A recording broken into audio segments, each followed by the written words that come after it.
Assalamualaikum warahmatullahi wabarakatuh. Saudara, di video ini nanti ada seorang Habib yang karena kebodohannya dan karena ketidaktahuannya tapi berani menyatakan atau bercerita tentang sejarah.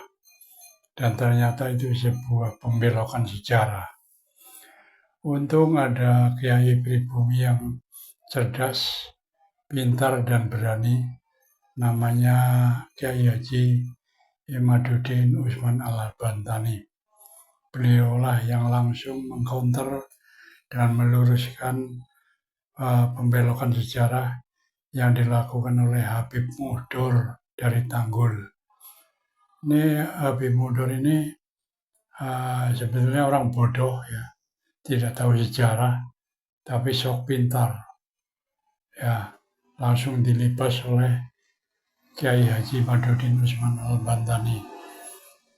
Dari Habib Muhdor Tanggul mengancam-ancam mau ngasih shock terapi tegangan tinggi. Itu bohong. Mana ada pribumi yang membela Habib Muhdor. Itu jelas-jelas adu domba ya. Pasti sebodoh-bodohnya pribumi masih berpikir juga. Akhirnya kebodohan dan kebohongan Habib Muhdor Tanggul ya diluruskan langsung oleh Kiai Haji Imaduddin Usman Al-Bantani, Kiai panutan kami, Kiai andalan kami, Kiai yang pintar, cerdas, berani. Nah, untuk itu, ayo kita saksikan videonya berikut ini. Apakah benar Habib perkataan-perkataan mereka yang mengatakan Abdullah bin Ahmad Muhajir itu tidak ada?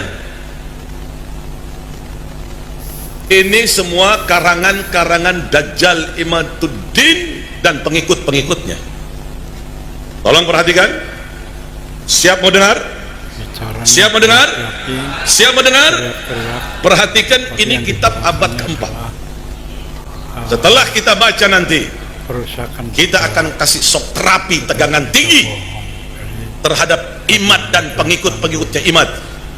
Kita akan beri shock terapi nantinya.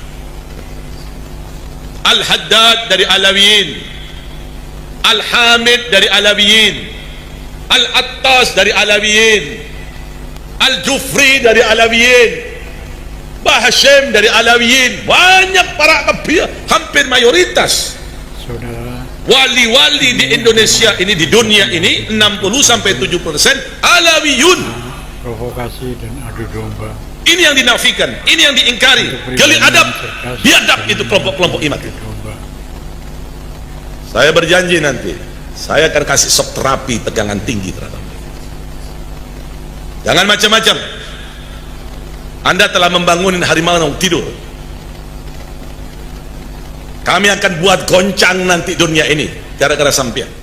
Kita ini tidak gila hormat. Tapi pada saat dia mengatakan Alawi Jahannam, Alawiyin Jahannam, tunggu. Suatu saat kalian akan bertemu dengan saya nanti. Saya akan kasih shock terapi tegangan tinggi terhadap kalian nanti. Saya ingatkan kepada para santri, baik yang ada di Jember, atau yang ada di Banyuwangi, atau yang ada di Lumajang, atau yang ada di Probolinggo, atau yang ada di Pasuruan, atau yang ada di Madura, atau yang ada di Surabaya, para santri, jikalau ada kelompok-kelompok imat, kelompok-kelompok pencaci maki Sada Alawiyin ini, pertama laporkan dulu kepada aparat kepolisian. Tapi kalau kepolisian tenang-tenang saja, polisinya tidak mau menggerak, polisinya malah memberikan fasilitas, umpamanya kita akan kasih shock terapi mereka dengan tegangan tinggi sebagaimana kita kasih shock terapi terhadap orang-orang Syiah. Kita akan kasih shock terapi terhadap mereka, tunggu waktunya. Kalau Syiah kita bisa sikat, kita bisa bumi hanguskan, apalagi kelompok-kelompok Dajjal Imad ini. Kira-kira dibiarkan atau dilawan? Tidak ada jalan lain kecuali kita akan kasih shock terapi tegangan tinggi nantinya. Kalau Syiah saja di Madura, di Puger, di Bondowoso, di Bangil, di Surabaya, di Madura, kita bisa kasih shock terapi dengan tegangan tinggi. Pasukan-pasukan mereka kita rontokkan, apalagi pasukan-pasukan Dajjal Imad ini kita akan berikan shock terapi dengan tegangan tinggi. Kalau tidak gitu, tidak akan pernah selesai ini. Lihat nanti, sabar nonton. Tidak bisa dibiarkan ini kelompok-kelompok Dajjal ini tidak bisa dibiarkan. Betul tidak? Betul tidak? Tunggu waktunya. Pasti kami akan beri shock terapi tegangan tinggi, bukan dengan tegangan rendah, tegangan tinggi. Karena suatu hal mensahihkan nasab Alawi saya tidak terima, kecuali sayanya musyahadah dalil dianya. Cikima dalilnya bohong-bohongan kabeh. Mau nasi marah-marah. Wong Tanggul kan, katanya Imad Dajjal ini ada kitabnya, kitab abad keempat, sudah sahih di sini disebutkan bahwa Ubaid anaknya Ahmad. Ini kitab namanya Abnaul Imam. Wah, ini kitab Abnaul Imam sudah saya bahas hampir 2 tahun yang lalu ketika pertama kali saya mengeluarkan tesis saya. Seorang kiai dari Pelamunan Banten datang ke rumah saya, manggilnya Abah sama saya, kiai dari Pelamunan, sekarang ketua PCNU Kabupaten Serang sekarang, namanya Gus Robi. Abah, ini ada kitabnya ini, karena dia mondoknya di Yaman. Ini ada kitab Abnaul Imam fi Misr wa Syam. Masya Allah, kata saya tidak ketemu kitab ini, kok Kiai Robi bisa ketemu. Sini saya lihat. Saya teliti kitabnya, ternyata kitab ini adalah kitab palsu. Baru dicetak tahun kemarin, tetapi mengatasnamakan tahun 473 atau 37 Hijriah. Ternyata kitabnya itu kitab aslinya 20 lembar. Dikarang oleh orang yang ada di tahun 199 Hijriah. Hanya menerangkan anaknya Sayyidina Ali dan cucunya Sayyidina Ali, Abnaul Imam fi Misr wa Syam Al-Hasan wal Husain. Tidak menerangkan yang lainnya karena tahunnya saja masih tahun 199 Hijriah. Sedangkan Ubaid itu wafatnya 383 Hijriah. Masa iya orang yang hidup di tahun 199 Hijriah bisa mencatat orang yang ada di tahun 383 Hijriah? Bohong apa aku? Bohong. Lah iki jebari marah-marah bahwa kitabnya sudah ditemukan, ini kitab abad keempat. Ya 473 kan kudunya abad kelima. Wis ngomong salah, isinya salah. Kalau misalnya kitab itu benar, itu sing cerdas-cerdas kan sing ngebela kayak Rumel Abbas, kayak Idrus Romli, itu dulu yang akan dipakai untuk menjawab saya. Profesor Said Agil Al-Munawar pasti akan membawa dalil itu kepada saya. Tetapi kenapa mereka tidak membawa? Karena mereka pun tahu itu kitab palsu. Dan kepalsuan itu diakui di mukaddimahnya ada.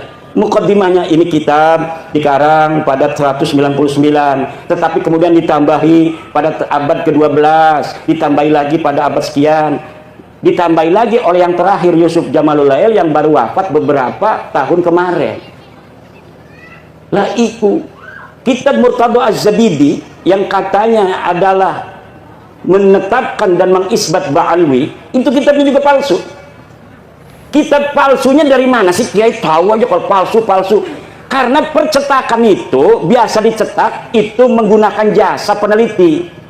Misalnya nih ada manuskrip ditemukan di Rumbia, manuskrip ini atas nama Pangeran Diponegoro. Panggil dari UI, filolog suruh nyetak. Tetapi peneliti tidak akan bohong. Dia akan cerita, manuskrip ini memang dikatakan tulisan Pangeran Diponegoro, tetapi dilihat dari kertasnya tidak memungkinkan dia berada pada masa Pangeran Diponegoro. Kertasnya ini dicetak atau diproduksi pada tahun 1950, sedang di Pangeran Diponegoro tahun 1825. Dari jenis tulisan yang ditulis pun tidak mencerminkan tulisan yang dipakai pada tahun 1825. Ini adalah tulisan abad ke-20. Itu tahu. Dan dia ngomong bahwa menulisnya ketika di Lampung. Pangeran Diponegoro katanya menulis kitab ini di Lampung. Sedangkan tidak ada pernah berita diketahui Pangeran Diponegoro pernah ke Lampung. Itu sebenarnya Pangeran Diponegoro siapa? Tapi karena misalnya Provinsi Lampung ini ketua PCNU-nya ingin dicetak aja sesuai dengan tulisannya itu karya Pangeran Diponegoro. Begitu yang terjadi dengan kitab Ar-Raudul Jali karangan Syekh Murtada Az-Zabidi. Coba beli kitab Ar-Raudul Jali karangan Syekh Murtada Az-Zabidi, cetakan Yaman Darul Fatah. Itu dari mukaddimahnya sudah jelas bahwa manuskrip ini tidak ditemukan sebelum keluar, dicatat, disalin oleh Hasan Muhammad Qasim. Ini orang abad 50 tahun yang lalu, dia baru meninggal 50 tahun yang lalu. Katanya dia menyalin dari tulisan seorang yang bernama Abdul Mu'ti Al-Wafai yang berada di Khazanah Al-Wafaiyah Mesir. Tetapi sekarang manuskrip yang ada di Wafaiyah Mesirnya sudah hilang. Premen dia bisa nyatet, barangkali catat bisa hilang iku. Kenapa begitu?